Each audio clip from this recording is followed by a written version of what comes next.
ఏమైంది సుష్మా? ఎందుకలా బాధపడుతూ నిలబడ్డావు? బాబు నిద్రపోయాడు కదా! నువ్వు కూడా వెళ్ళి పడుకోవచ్చు కదా! అదేం చెప్పమంటారు?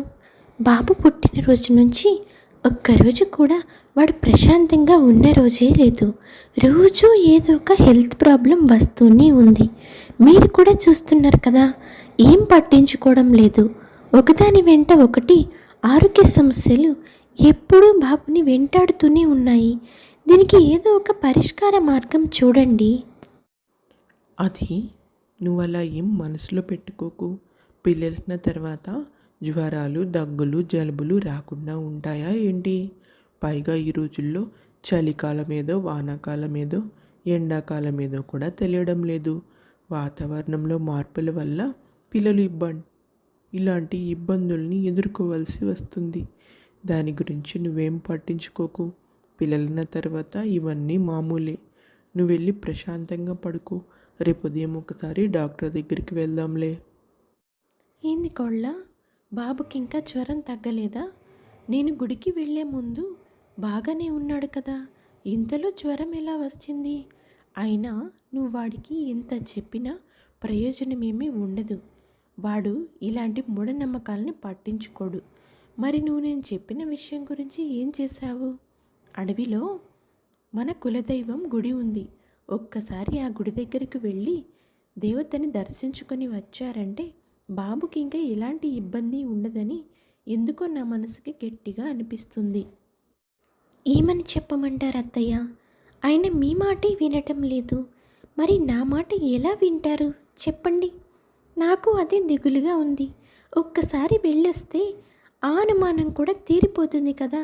వెళ్దాం పదండి అంటే నేను ఇలాంటి మూఢనమ్మకాలన్నీ పట్టించుకోను అని చెప్తున్నారు.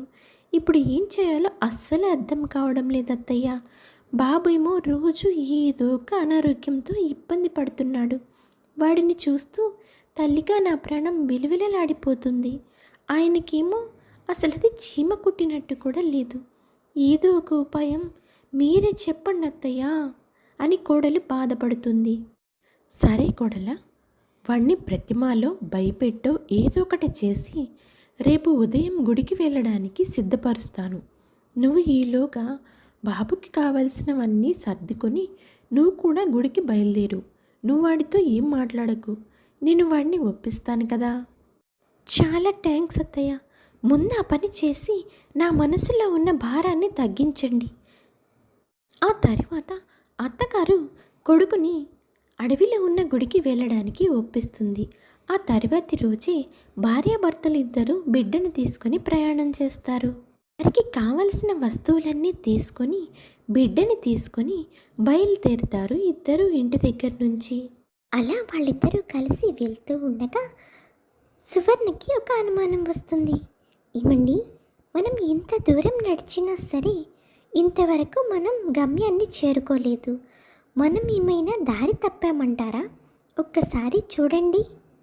అవును సువర్ణ, నువ్వు చెప్పింది నిజమే. మన ఇద్దరం అడవిలో దారి తప్పిపోయాము. లేకపోతే ఇంత దూరం నడిచినా గుడి రాకపోవడం ఏంటి? పైగా చీకటి పడేలా ఉంది. చేతిలో పసిపిల్లాడు ఒకడు. అందుకే నేను ఇంటి దగ్గరే చెప్పాను, ఇలాంటి వాటికంతా వెళ్ళాల్సిన అవసరం లేదు అని. మా అమ్మ నువ్వు నా మాట వినకుండా ఇప్పుడు తీసుకొచ్చి ఈ అడవిలో పడేశారు. ఈరోజు అడవిలో ఎలా గడుస్తుందో ఏమో, ఏం అర్థం కావట్లేదు. ఏంటండి మీరు?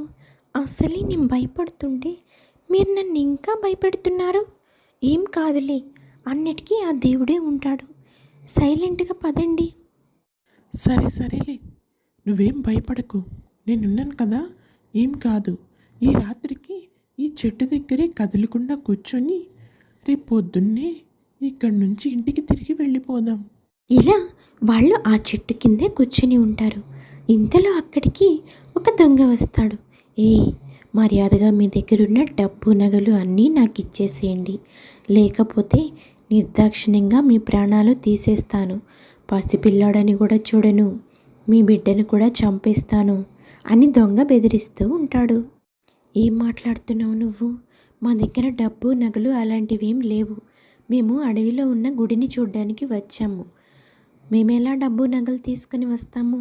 అయినా మనిషివి బాగానే ఉన్నావు కదా, ఏదో ఒక పని చేసుకొని బ్రతకొచ్చు కదా. ఇలా పరాయి సొమ్ము కోసం ఆశపడితే నువ్వేం బాగుపడతావు చెప్పు. పసిబిడ్డతో ఉన్న మమ్మల్ని బెదిరిస్తున్నావే, నీకు అసలు మనస్సాక్షి అయినా ఉందా? పో, మర్యాదగా ఇక్కడి నుంచి వెళ్ళిపో అంటాడు రమేష్. ఇలాంటి మాటలు చాలామంది దగ్గర విని విని నేను చాలా విసిగిపోయానులే, కానీ ఇలాంటి మాటలు నన్ను కనీసం చెల్లింపని కూడా చెల్లింపవు. మర్యాదగా మీ దగ్గరున్న నగలు డబ్బు ఇచ్చేస్తే మీరు కనీసం ప్రాణాలతో ఉంటారు. ఏయ్, నీకొకసారి చెప్తే అర్థం కదా, నువ్వు కడుపుకి అన్నమే తింటున్నావు కదా, నువ్వు అసలు మనిషివా పశువా? ఇలా సాటి మనిషిని చంపుతానని బెదిరిస్తున్నావు. నీకు మనస్సాక్షి లేదు, నీ ఇంట్లో నీకంటూ కుటుంబం లేదా అని సువర్ణ ఇంటి దగ్గర ఆడవాళ్లతో గొడవపడినట్లు దొంగతో గొడవపడుతుంది. దాంతో దొంగకి చాలా కోపం వస్తుంది. సువర్ణని ఇంకా రమేష్ని కత్తితో పొడిచి చంపేస్తాడు. కానీ చిన్న బిడ్డ అయినా తన బిడ్డని చంపడానికి మాత్రం దొంగకి మనస్సాక్షి ఒప్పుకోదు. అందుకే బిడ్డని ఏం చేయకుండా వదిలేస్తాడు. ఏదో క్షణికావేశంలో వాళ్ళని చంపాడే కానీ దొంగకి కూడా చాలా పశ్చాత్తాప పడతాడు. అనవసరంగా వాళ్ళని చంపాను, ఈ పసిబిడ్డకు తల్లిదండ్రుల్ని దూరం చేశాను అని.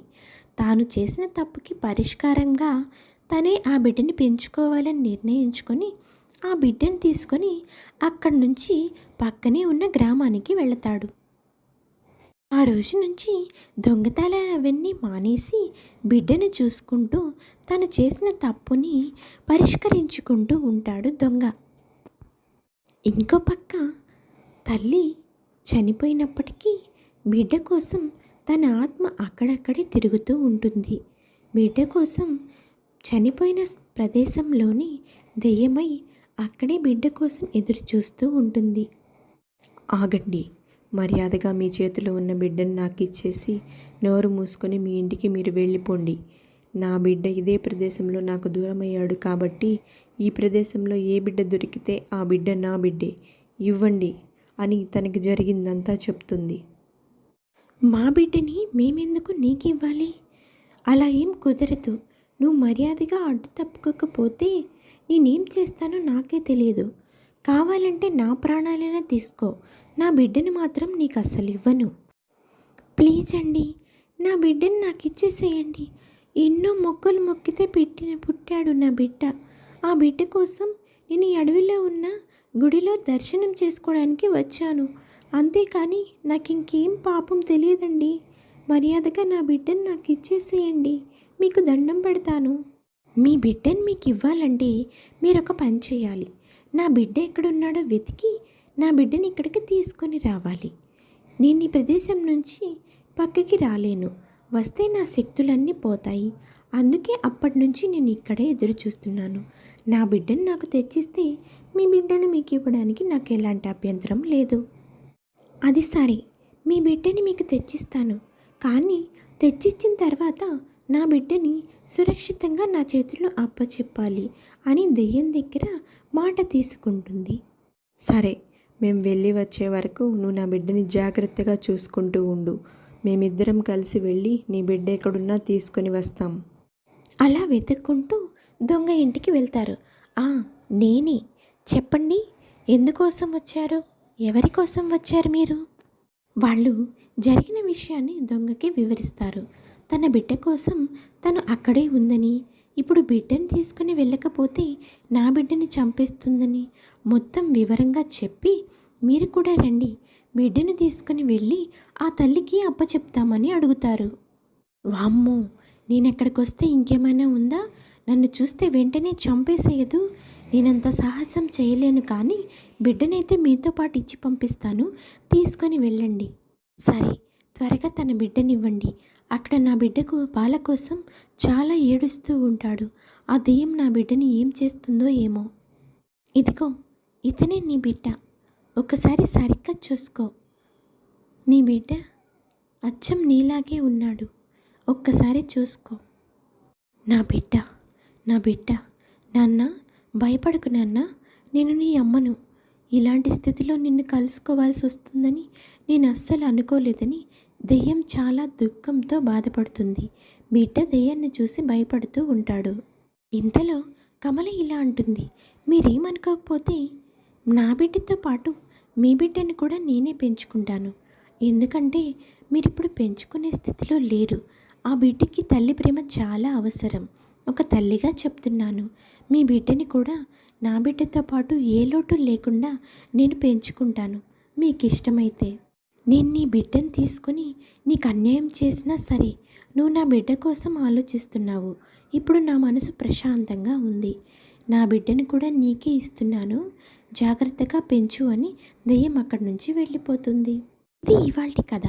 దెయ్యమైన మనిషి అయినా తల్లి ప్రేమ ఒకటే. ఇది ఈ కథలోని నీతి. ఈ స్టోరీ కనుక మీకు నచ్చితే please like, share and subscribe చేసుకోండి.